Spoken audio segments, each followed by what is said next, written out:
కాబట్టి మీ అమూల్యమైన ఓటుని సైకిల్ గుర్తుపై వేసి బ్యాలెట్లో ఫస్ట్ నంబర్ సైకిల్ గుర్తుపై వేసి గెలిపించాలని చెప్పి కోరుతా ఉన్నాను.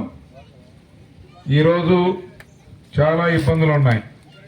27 ఎస్సీలకు సంబంధించిన పథకాలని రద్దు చేసి అధికారంలో కూర్చున్నాడు జగన్మోహన్ రెడ్డి గారు. అంటే గతంలో ఎన్నో ప్రభుత్వాలు ఎస్సీలకు ఇచ్చే స్కీమ్స్ని ఇంకా పెంచడానికి ప్రయత్నం చేసినాయి. కానీ ఇతను ఇంకా పెంచుతాడు అనుకుంటే వాటన్నిటిని రద్దు చేశాడు. తద్వారా వేలాది మంది లక్షలాది మంది ఎస్సీ సోదరులు నష్టపోయారు.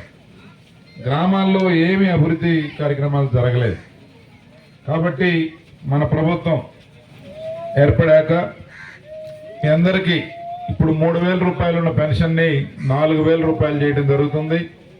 18 సంవత్సరాల నుంచి 60 సంవత్సరాలు ఉన్న వాళ్ళకి 1,500 రూపాయలు ప్రతి నెల మీ అకౌంట్లో జమ చేయటం జరుగుతుంది. ఎంతమంది పిల్లలు బడికి వెళ్తా ఉంటే అంతమంది పిల్లలకి 15,000 రూపాయలు అందించడం జరుగుతుంది. అలాగే ఆర్టీసీ బస్సులో ప్రయాణం చేస్తే మహిళలకి టికెట్ లేకుండా ప్రయాణం చేసే అవకాశం కల్పించబోతా ఉన్నారు. అలాగే 10 లక్షల రూపాయల వరకు డ్వాక్రా మహిళలకి వడ్డీ లేని రుణాలు కల్పించడం జరుగుతుంది. అలాగే ఏదైతే గతంలో ఎస్సీ కార్పొరేషన్ లోన్లు, ఎస్టీ కార్పొరేషన్ లోన్ల ద్వారా మనకు కొంత మంచి జరిగిందో మరలా వాటన్నిటినీ పునరుద్ధరించి సబ్సిడీ లోన్లు కూడా మీకు అందించడం జరుగుతుంది. ఎస్సీలో ఎవరైనా సరే సొంత స్థలం నుండి ఇల్లు కట్టుకుంటే 2 లక్షల రూపాయలు వారికి అందించడం జరుగుతుంది.